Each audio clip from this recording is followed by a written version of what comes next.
how they want to go about it. And now when we look at these visuals, it's an affirmation that this is a scheme that the youth of the country have given a thumbs up to.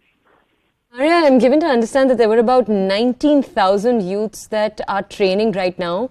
Maria, just stay with us. Major General K.K. Sinha is with us right now. Let's go over to him. General, thank you so much for joining us here on the show. General, we're showing our audiences on their screens visuals of that first cadre. General, I want to understand from you, we were speaking to my colleague Maria about these reforms heralded in a few months ago to some protest across the country, with thousands of people across the country in cities, both urban and rural, protesting these reforms. It's been a few months since. General, I wanted to understand what you thought of the implementation of those changes. We've had visuals in the last few days from those training sessions. So what are your thoughts? Good morning to you and Jai Hind. See, Agniveer, when it came as a new concept, there was a protest, there was apprehensions. The people thought that we have got to establish a system, and why this change? But we have to understand one thing, which I feel it because the people who are there on ground, who are actually now looking after national security. With the change of time in 21st century with hybrid war, there is a requirement to have a very flexible thing. All over it is happening in the world. And you have to, this is the requirement of the time as per me.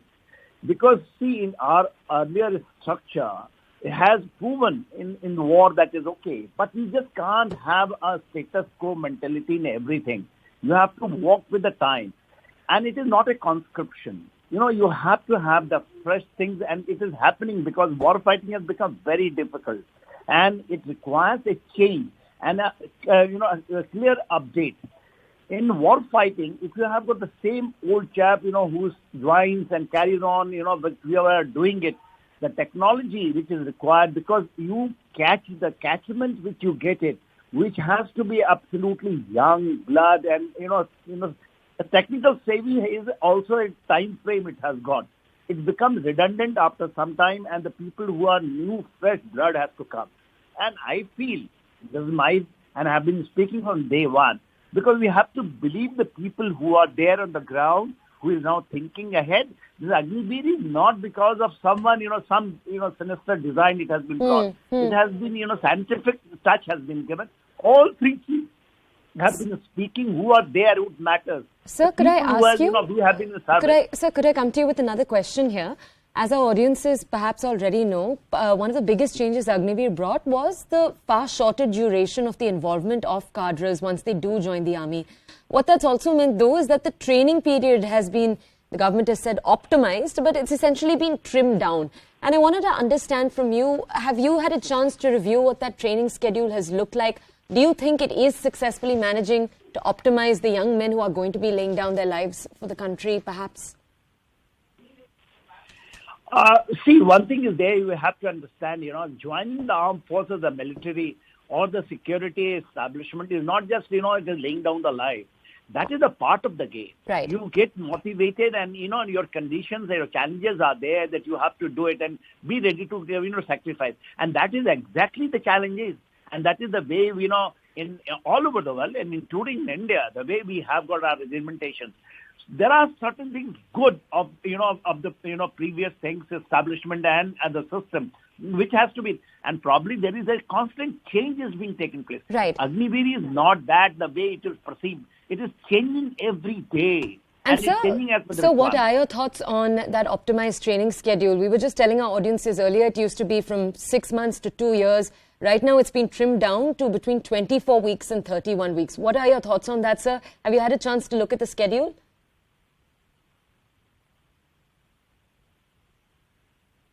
All right, we'll try to reconnect with Sir. He is a defense expert, a highly esteemed defense expert. We'll try to make our connection once again. Now, on your screens, the visuals that you're seeing are the Prime Minister.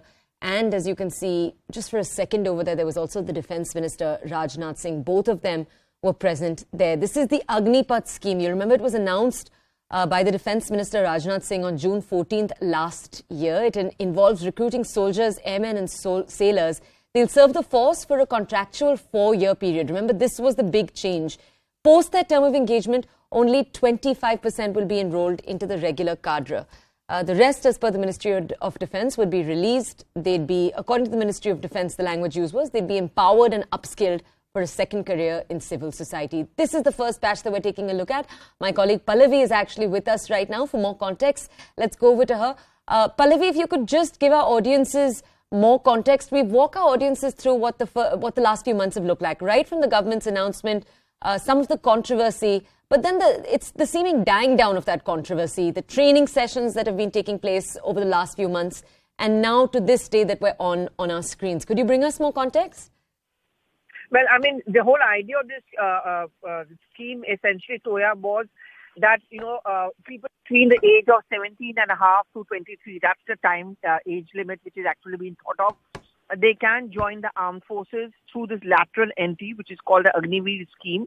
The entire idea, of course, is twofold, which the government pointed out. One, of course, is to associate the youth with the feelings of nationalism, to understand what our armed forces are being doing. And the second, of course, is to also address the problem of unemployment. This is up to 3 to 4 years. And that's where the criticism really has come in from the opposition, that what happens after 4 years? What happens after the term of the scheme is over? What kind of a job then are you going to be providing to these youth? Because then while they're working there under the scheme, they're not looking around for any other job. They're not being trained for anything else. So it's not really addressing the long-term problem. However, politics is politics, Toya. That's always going to take place. But that's the real intention of the government as far as the Agniveer scheme is concerned. We are going to get word on what really the Prime Minister is saying in his address. But in the past, whenever he's spoken about the Agniveers, he's always made the point that India's the defense spirit is something which every youth of India needs to learn. And the most interesting part also, Toya, is that in terms of recruitment and enrollment, large number of women too have enrolled for the Agniveer scheme. I want to understand from you, Pallavi. We were just actually speaking to the defense expert who joined us a few minutes ago. We were asking him the same question. Can you walk us through the new training scheme that has been put in place for these soldiers? We know that earlier it was much longer. You were looking at something that could range between 6 months and 2 years. But for the Agniveer program, it's now been shortened down, or as the government is saying, it's been optimized. You now have a 24-week to 31-week period. What does that actually look like? I mean, essentially the training is going to be focusing on obviously physical fitness, then, firing and handling of the various weapons. And it is also going to, of course, give them a lot of information about the technology which is being used by the armed forces. This question, of course, is always going to be applied. It's going to be teaching them all about, combat strategies, combat navigation, execution of these tactics which are there on the defense field used by the armed forces. Again, to another point, is discretion will be applied. It's not going to be the same expertise which they are going to get in these 3 to 4 years, which, a full-fledged defense program gets. But having said that, the government always maintains the point that Agniveers are so well trained after the term is over that they can be employed in other ancillary infrastructural sectors as well. For example, a very simple thing is like a tough regime. You get up at 4 a.m. or 5 a.m. in the morning. There are fitness exercises, the way you eat, the kind of combat exercises that you're taught. It's not very different from what is taught to those who join the defense forces.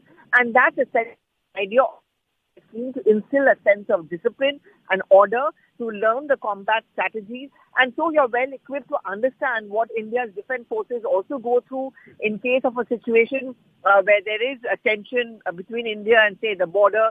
Agniveers are very well equipped to deal with that particular situation. Okay. Pallavi, I just want to ask if you could tell our audiences, because this was a point that was very much highlighted, that, post those 4 years when 25% get employment, when 25% join the army, what happens to that other 75%? And in the controversy that had taken place since, you had seen the government come out and address this. Could you tell us more? See, what the government actually had responded to this, Toya, when this question was asked, that all these people, and 82,000 people, for example, had actually enrolled for it, they had applied for it. What really happens to them once that 4-year term is over? To that, the government has responded that the army or the defense forces is going to absorb at least 25% of them. And those 25% are the ones who are going to be completely well equipped, those who are considered to have mastered the technique, the combat strategies, and have actually mastered the entire procedure. Yes, that's a grey area, but the government says and maintains that the others who may not be able to become a permanent post are so well trained that they can always be absorbed in the other sectors as well. The government is looking at other opportunities. You know, there are lateral entries into various government sectors as well these days. And that's also something which the government is now looking at. Okay, all right.